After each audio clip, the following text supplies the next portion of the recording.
What inspires me is my little brother. I want to make the environment safe enough that I'm comfortable for him to go climb anywhere, and he doesn't need me there to protect him. That means there's a lot of work to be done. Yeah. Because sometimes he comes to my gym, I'm like, you can't talk to him. I don't like the way you talk about stuff. I don't like the way you view people. You can't have access to my family. That's beautiful. You know? So I'm very protective of him. Yeah. When people come in the gym and like, you know, it's their first time there, we should all get to have the same experience of belonging. You know? You should see some representation. Yeah. And you should see some small things that say, again, you were in mind. Welcome, welcome, welcome everybody. This is A Walk in the Park. I am your host, Malik the Martian, and I'm here with the wonderful Adeline Wright. How are you doing this morning, Addie? Pretty good. The weather feels good. I love the sun. Yeah. It's not too cold to come out and jog. It's not too hot. I don't feel like I'll start sweating. It's nice. Yeah. Are you gonna get musty? No worries about that. Miss Addie is a route setter from New York, a member of the athletic development program with the distinguished brand of North Face, and now she is the wonderful guest. So, we're gonna get started here. Nothing too scary with the questions, you know what I'm saying? I see your hair. We got it froed out, twisted out. Yes. How long did you have to put into your hair this morning to get ready? Honestly, nothing. I prepped yesterday. Smart, smart. Yeah, today I just wore a scarf. I took off the scarf, shook out a little, left the house. Shook out a little, left the house. Wash and go. Do you feel like it's kind of harder to show up as your natural self? And like, was there ever a time where you had to transition from like permed hair, which is more acceptable, to wearing your natural crown? And what was that like for you? So growing up, I had my hair natural.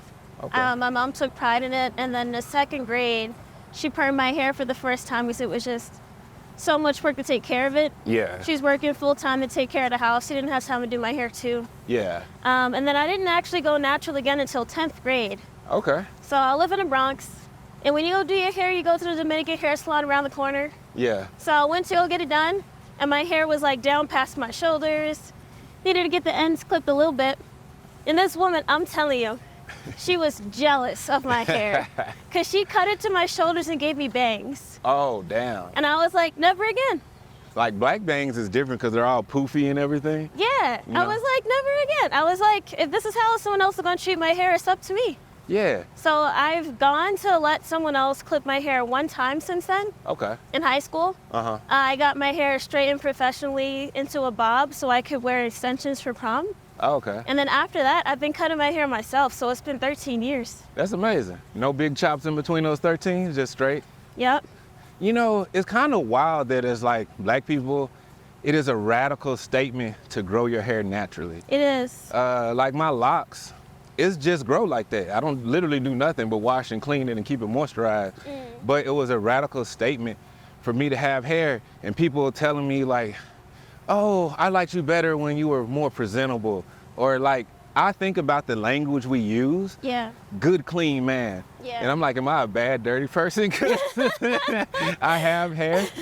Do you feel like it was kind of like stifling to be able to show up as yourself in the outdoor industry, or it ain't been nothing? I thought that it was tough at first because I was used to having permed hair. It took me a long time to love my curls for what they are. And it's not common knowledge how to take care of black hair. You have to research yourself. You got to go through the trials and errors, find the products that work for you. Yeah. Figure out the timing because it is a lot of time and dedication to it. Yes, it is. But once you know what to do, it's amazing and it's worth it. And there are so many more people now who share their journey versus when I started. Yeah. So I definitely messed up a lot first. But you know, it would just be a lot of me being insecure and taking the comments people unfamiliar with black hair to heart. Yeah. What's And then some of those once I- comments that you get? Not now, this is years ago, but I remember I wore braids in like the front part of my hair, and then the rest was like a big crown. Okay. And my partner at the time told me you look less friendly with braids. I was like, wow, he wasn't black. I mean, it's just so crazy how your hair can be approachable or non-approachable, or like, it kind of leads into assimilation with me personally, you Yeah. know?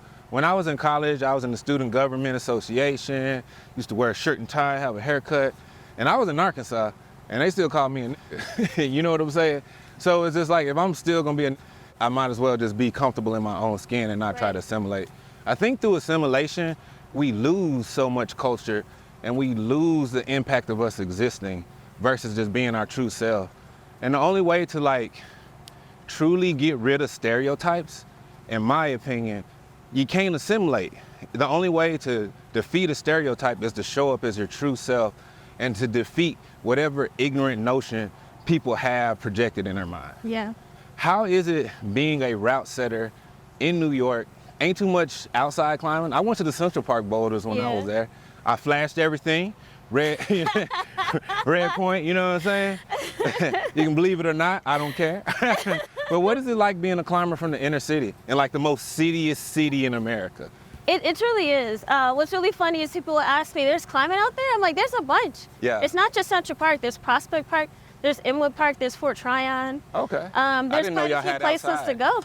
It's very similar to this right here. Okay. It's like walkways. Okay. And there's a couple rocks somewhere and you can get on it and do something with it. Okay. My first time climbing outside was actually at Rat Rock on Columbus Circle. Okay. So it's like a 5-minute walk from the Trump Tower.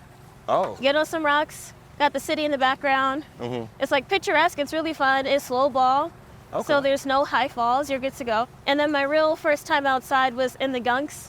Okay. And then my next outside was here in Colorado, and I was like, okay, this is the real outside. Yeah. The Gunks is pretty, and it's really nice for ropes, but like, there's just so much outside. The whole Colorado is outside. Yeah. So it's different. My first time experiencing it, I didn't realize how much I was missing.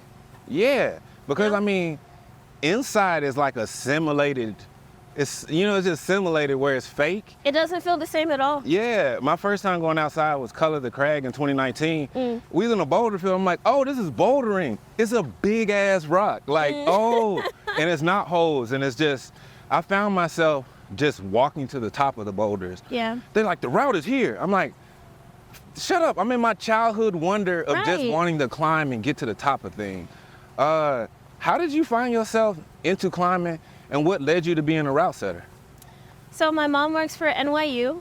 Okay. And there is a gym for alumni and students in New York City. Yeah. So she took me to try it for the first time in 10th grade. Oh, that's dope. And I wasn't good at it, which surprised me because I would usually pick up sports pretty quickly. I didn't get to try it again though until college, and I did it to replace going to the regular gym. I hate the regular gym. The energy is too much. It's boring. It's too much testosterone. People don't mind their business. Yeah. So I'd much rather go to the climbing gym, do my own thing, and like get a community off of that. It's a bunch of weirdos. We're all weird. It's nice.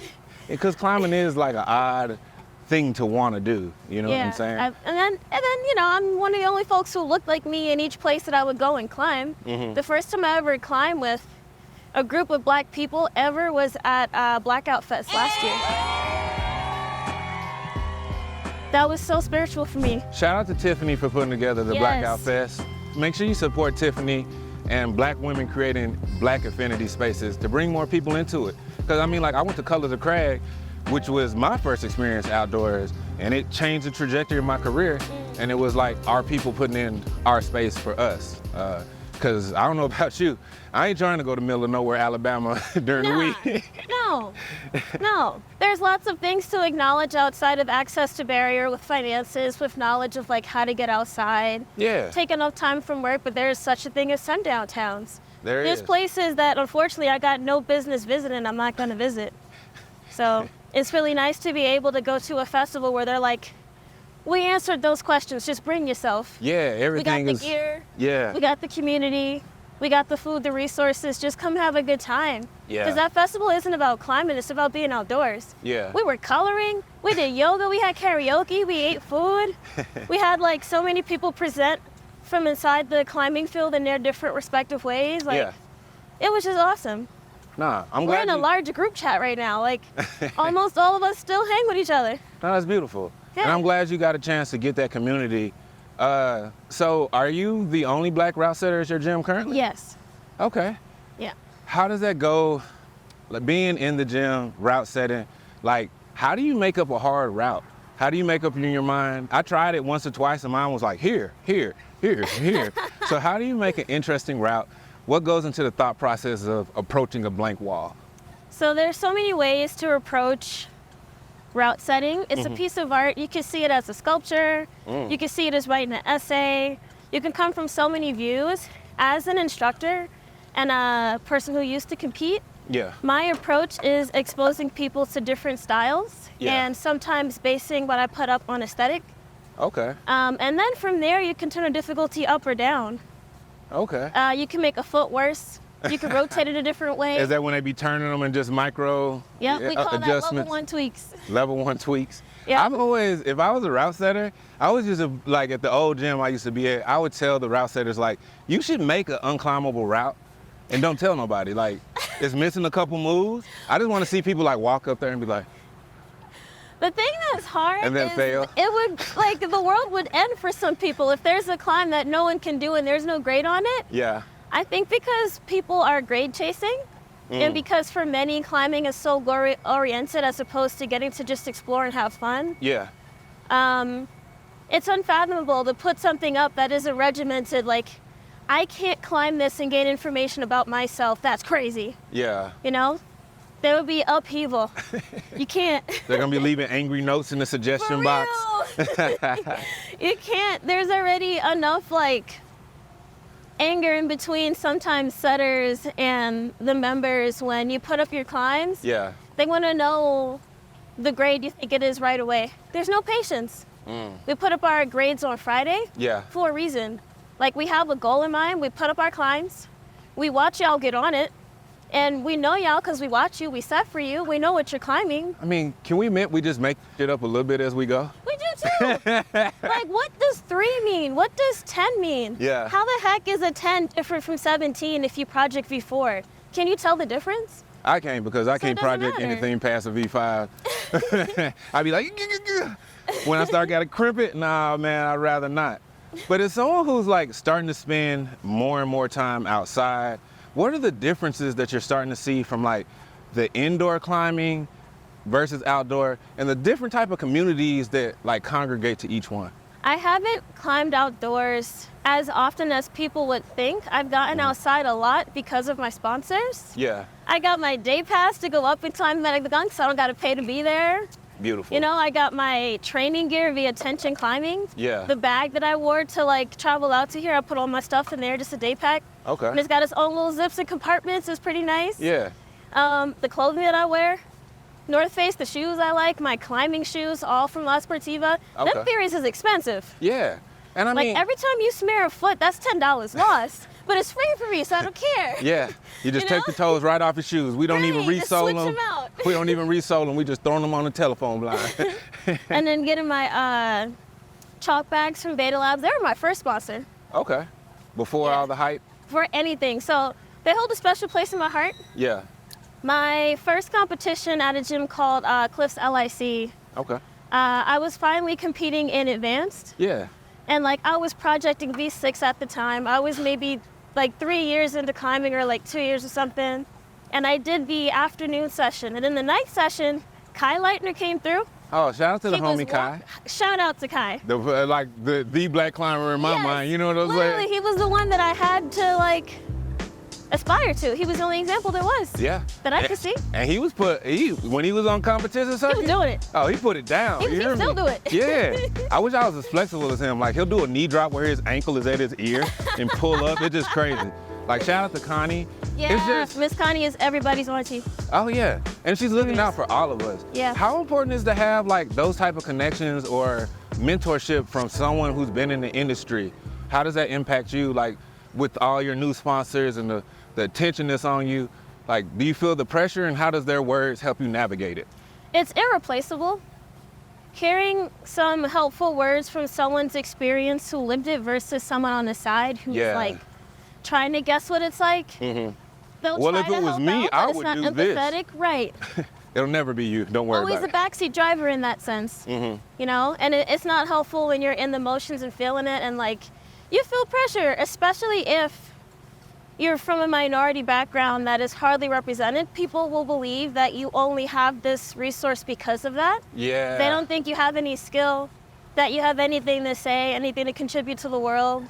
And because of that, you feel like you're pressured into proving it, but you don't need to. Yeah. You got your opportunity because they chose you. It's got nothing to do with somebody else. You got to validate yourself, achieve your own goals, and whatever missions you have, use these resources to achieve them. Oh, that's beautiful. And I realized that I had to stop putting training for climbing harder ahead of time with family. Ooh. For my self-care, Yeah. I can't go 2 weeks without saying mommy. Oh. I can't. She said, "Mommy, y'all." It affects me different. I know that I need it. And so I train a little bit less. I train passively. Okay. I'm still route setting. I still get on. I have to forerun like some of the double digits. Like that's limit bouldering. So I'm training while I set, Okay. you know? And There you go. Two I birds, keep this one route. physique in that way. Like yeah, exactly. Two birds, one route.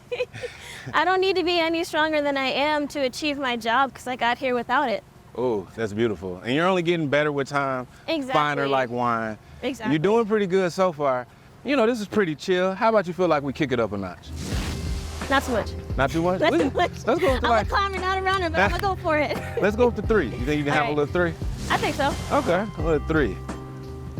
As the treadmill amps up, so does the questions. Okay. All right. So you existing, you're on the ADP. I remember like one of the first times, I think we was already Instagram friends because if you're black in the industry, you know everybody because Yes, you do. I mean, it's like 5 of us. Not literally, but it feels like that at times. But I remember there was where people, a certain gym plastered your image everywhere and they just got it from like the photo clause in the waiver. What was that like for you? Because that was right before the North Face, correct? Yeah. That was 2 years before North Face. It took place just before COVID. So one thing I like to talk about and argue to anyone who will listen Yeah. is that the waiver to climb at gyms need to have a photo clause release. There's no reason that you should have to give up your likeness to be able to pay to climb at a gym. Yeah. That has nothing to do with your safety. Uh-huh. And that's a way to take advantage of the people who come climb. Yeah. So if your gym is not diverse, meaning maybe it doesn't have disabled climbers, LGBTQ members, members of different racial and ethnic minorities, people of different financial backgrounds. If they come in that gym one time and you take their picture, that clause says you can use it whatever way that you want. Yeah. So you can advertise to the public, my gym has these people here. Yeah. They came one time and so we're diverse. Yeah. They came one And time. it's a difference between we made this space and you can come too versus we made it with you in mind. So you can show up, but you may not feel protected and welcome. Yeah. And The based rest off of the that gym picture- doesn't reflect those ideals. Are you like, So if you take a picture during an affinity night or during a competition when those groups come together, because it's what a competition does, yeah. people afterwards will see the picture, come through and be like, why they got a picture of this person? There's nothing here that represents the support for them. Yeah. So what happened to me, Brooklyn Boulders had used a picture of me on Instagram and on Facebook in online ads. Yeah. No communication is required, no permission is required, no reciprocation, no payment Yeah. is required to be used on somebody. And you was on like a billboard, not a billboard, but like a poster or something? That's what Metro Rock did. Oh, 2 different gyms. So you got a list of gyms. It's and almost, this happens pretty often to many people. It's not just me, it's just that I spoke up. yeah. You know, okay. so Brooklyn Builders had used my image in those ads from a competition. I was upset because they chose me for a reason. Yeah. I'm a black climber, I'm female, and they chose my voice. They didn't choose someone black who climbs at their gym. Yeah. They chose the person who has been forced to be a leader in this environment in New York City. They were thoughtful about using me. Oh, thoughtful. So thoughtful. Oh. So I took offense to it. I complained online. I got no response. I made people aware of the fact that the photo release clause is garbage. Yeah. Well, not having the release clause is garbage. Yeah.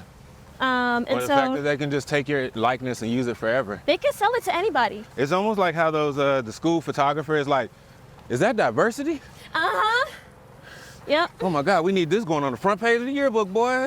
With our 0.1% black population at the, you know And what I mean? nothing to do to like work on their success or make them feel comfortable or make it sustainable. Yeah. It's just using you for that picture. Like you can't even get a like free monthly pass or something. No. There's a thank you for being here one time. But then Metro Rock hopped on a bandwagon and used a picture of me on 2 billboards in a train station. Yeah. And my old high school schoolmate saw it, sent the picture to me. He's like, "This you?" I said, "Yes, the f- it is." What?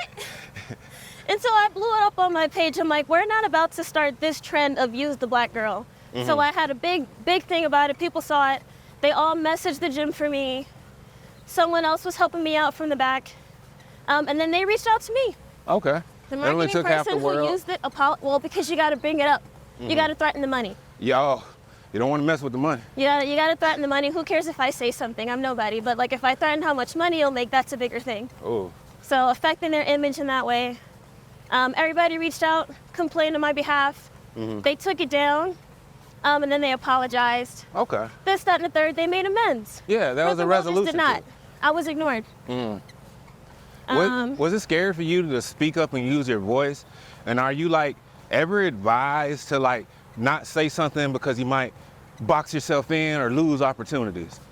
It is scary sometimes to speak up depending on the subject. Yeah. If I notice I'm the first one to say it. Because I don't have an example on how to protect myself while sharing this thing that is a real experience. Yeah. You know, like someone whose family members are racist or whatever isms that there are. Yeah. If they're the first person to correct their grandpa, their aunt, and everyone else is like, "Oh, you spoke up, hush."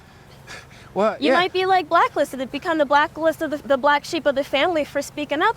And it takes a lot of bravery, Yeah. and it's the right thing to do, but there's a little bit of sacrifice in sharing that because they're all connected. Yeah. So talking about one part of the community is going to reflect on everybody else if the shoe fits. Why do these people think they got the power to keep us out of things?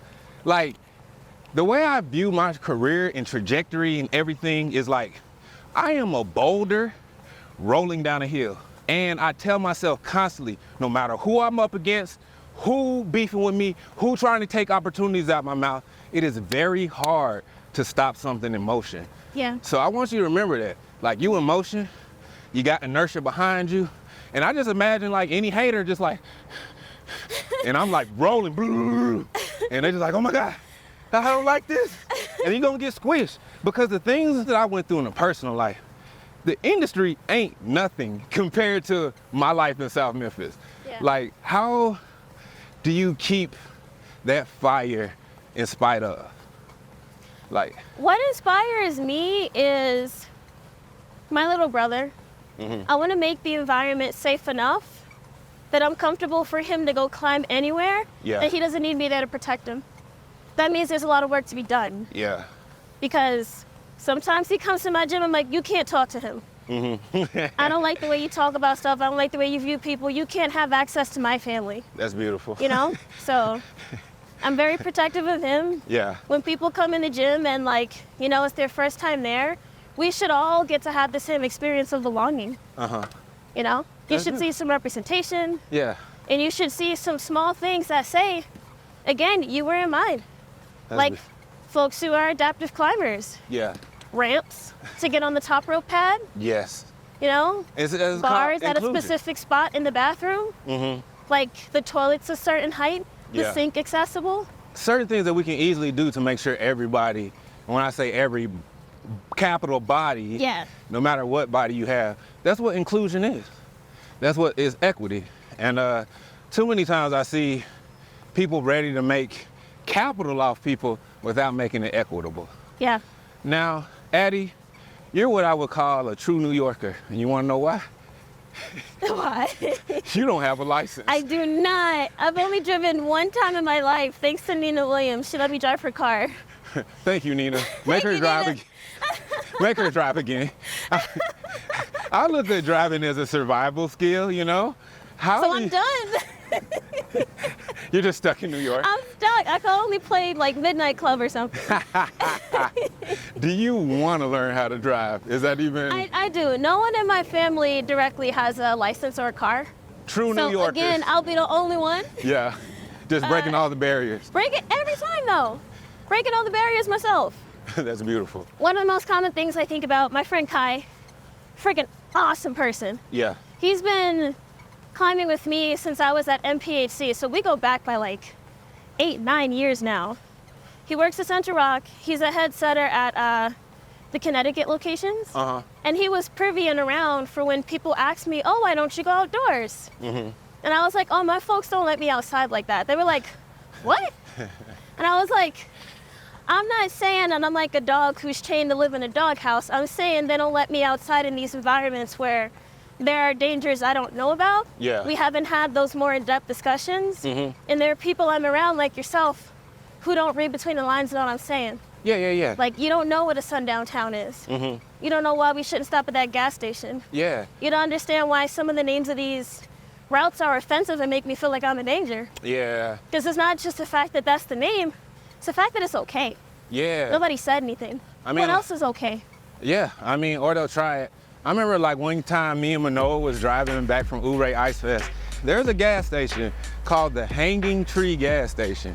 And it ain't got dead bodies on it, but it got barbed wire wrapped around the tree. Yeah. And it's just like, Still, there was dead bodies you on could it. have thought a little bit. I mean, they did. They're proud of it, you know? And I remember I was like, Manoa, pull over. I want to get a picture. He was like, why? I was at the Hanging Tree gas station. He was like, he's like, we is not stopping here, boy. If it was me, I would just get a video as I pass by. The only reason for me to stop. I'm stopping this year. I just dressed like John Wayne and nobody bothered me, you know what I'm saying? I have my hat, howdy. Act like I'm spitting tobacco. All right. Yeah. So, we doing good? How you feeling? I'm all right. I need some more of this Gatorade. Go, have some, take your time, get a swig. But after your swig, I'll take one too for solidarity. We're gonna crank it up a little joggy jog. Okay. You can crank it up to whatever joggy jog you feel comfortable with, okay? How is traveling impacting your worldviews and your overall experience? It's been amazing just to experience other areas. Again, I'm realizing how much I was missing. Making friends in different environments, meeting new people and like getting to talk to them about my experience and being, oh, we can have a conversation about this. Yeah, you're not like on an island by yourself. Yeah, you know, and like what is advertised in media about different areas is not always true. That propaganda is controlled. Yeah. You don't know about a person of a whatever background till you meet them because nobody is a monolith. That is true. So it's opened up my mind about people who could be more around and an ally for anything. Yeah. And help me see the struggles other people go through if they're from a minority group that I don't identify with. Yeah, because I mean, that's where intersectionality is important. Whereas I might not live your shared experience, but I always say, oppressed people shouldn't oppress people. Right. And we're stronger together than splinter. If they're divided. Yeah, I mean, you know, divide and conquer. Now, as you're seeing the world, getting to climb outside, widening your view on the outdoors, where is somewhere that you really want to go and see or climb that you haven't gotten a chance to? Japan. Easy. I'm a huge anime fan. Huge anime? Huge anime fan. You love Studio Ghibli? I do, of course. I'm excited to see the latest movie, The Boy and Their Heron. My girlfriend is a big fan of Studio Ghibli, and I just watched Spirited Away. It's so good. It's one of the best ones. It's crazy how so many of those characters are like, I've seen that before. I didn't know where it came from. Yeah. Like the little face mask thing. What was it called? The ghost face? The no face. Yeah, no face, yeah. Yeah. I've seen tattoos and stuff. Never knew what it meant. But Japan, where at in Japan specifically? I don't know where they have many of the statues and things referring to it. Yeah. But there's definitely different places on that island that were referenced and used actually in the movie. Okay. Like the train tracks that lead to the ocean. Yeah. That's real. Oh, okay. That's sick. The little ghost train? Yeah. Yeah. Which is super cool. People go there and take pictures. There's like some bridges that are constantly referenced to. People go and take a picture there. Well, we don't put it out. We're going to put that out there in the world. Adeline is going to Japan. I'm going. She's going to ride a ghost train. One of these days, I'm going. All I'm going to go to the bathhouse. I'm going to go to Naruto Land. Ooh. I'm going to do all of that. Yeah, I want to go to the Gundam factory. That was my favorite anime as a kid. That's such a good one. It's such a classic. Well, I'm rewatching it as an adult, and they're child soldiers. It's like, who the hell made this? This is dark as hell. Like, as you get older and look at certain storylines, like, I think it's important to think about the different perspectives you have and what you take out of it. Yeah, because it does change over time with our experiences. Yeah. Some things also don't hold up well. That is true. You're lucky. You made it far. You're in our lightning round. Time to crank it up again. Go ahead, crank it up a little bit more. We're gonna do a rapid fire question section as we wrap this thing up. It's gonna be this or that. Let me know when you get, there we go, got a little jog. There we go. I'm at 4.4. There you go, I'm at 5.5, so. We good. You ready? I think so. All right, this or that. Bouldering or top rope climbing? Bouldering. Why? It's just more fun. You don't need a partner. You get to do bigger, more impressive moves. And I feel powerful. Okay, I mean, you is powerful if you can do this.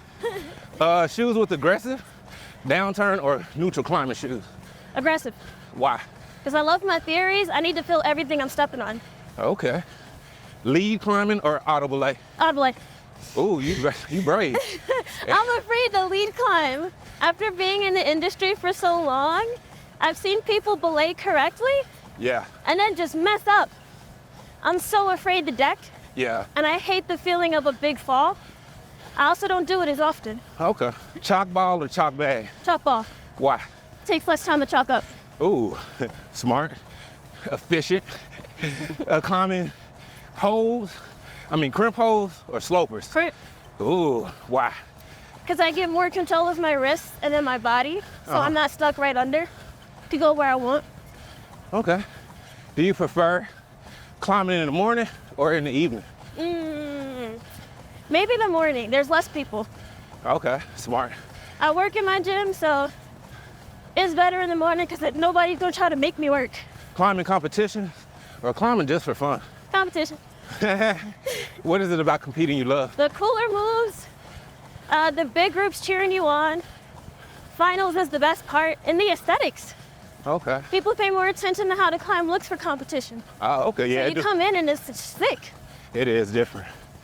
Do you like to climb with music or climb in silence? Depends. If I'm just doing drills, music. If I'm projecting, silent. Okay. Do you like to climb using the brush for holes or you just raw dog the holes? Brush it. Why? I can't mess up that flush tip. All right. Would you rather work on your footwork or your grip strength? Grip strength. My footwork's pretty good. My grip strength is lagging because of this guy. Oh, tendon. That's how it always gets us. Yeah. Well, good people, looks like this wonderful conversation is coming to an end. This is another episode of A Walk in the Park with Malik, starring Addie this week. But I tell you this, I ain't walking. So we're gonna call this a good day. We'll hit the stop button and we made it. I swear to God, I'm gonna be so skinny. I can eat like a 50-piece chicken wing after every episode. The worst part is, Denver ain't got real chicken wings. They got party wings, and they call them whole. And I'm from the South, where a whole wing is a chicken shoulder, all of it, the little tip. But yeah, Walk in the Park, Malik the Martian, Adeline Wright, peace. My legs. Thank you, Malik. Those are good questions. Thank you, sis. Thank you for being awesome. Yeah. I commend you for running. I was like at the end, at the very, very end, I ran a little bit. A little joggy jog. I was trying to take the biggest steps I can because you can get much farther with like less work. I used to do track and field, we should have talked about that. When they taught me how to stride, that was it.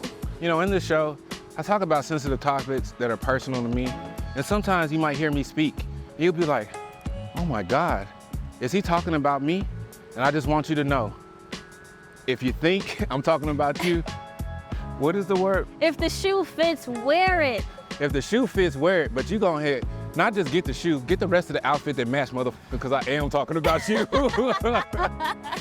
My first big break came from August 14, 1988, when I made it in this world because I wasn't supposed to make it this far, you feel me? My first big break, when I was one of the first people in my family to graduate high school. My first big break, first gen college student. My first big break, man, it ain't got nothing to do with climbing, you feel me? Like, climbing. I am so much varied and more diverse. And if you wonder how we've gotten these sponsorships, if you wonder why I have this show, it's because it's bigger than climbing, baby. Yeah. Got to take those blinders off. Y'all got these tunnel vision. It's the climbing. That is the conduit to bring people here. It's the experiences that make it fruitful and worth it. So, yeah, I just had to go on my soapbox. But yeah, I love my haters. I love them. Cause y'all ain't stopping nothing. Y'all ain't stopping nothing. Only time I fall off is when I want to fall off that treadmill. You hear me? I ain't never gonna fall off. If you waiting for me to fall off, you better keep waiting. They up there spotting. When is he going? Never. Not anytime soon. I've been soloing my whole life. That's one thing about, like, you know, we get these movies about these hard expeditions and, oh, I'm gonna go climb and come back. I want an expedition movie where we just drop Alex Honnold off in the hood for 2 weeks. Good luck. Yeah, you did free solo, but can you survive South Memphis? I'd like to see that movie. I'll pay for that. You hear me? I mean, you better free solo them buildings he be doing. You better get up high, enough, because the crackhead's down low. Don't steal my movie idea. Don't steal my food.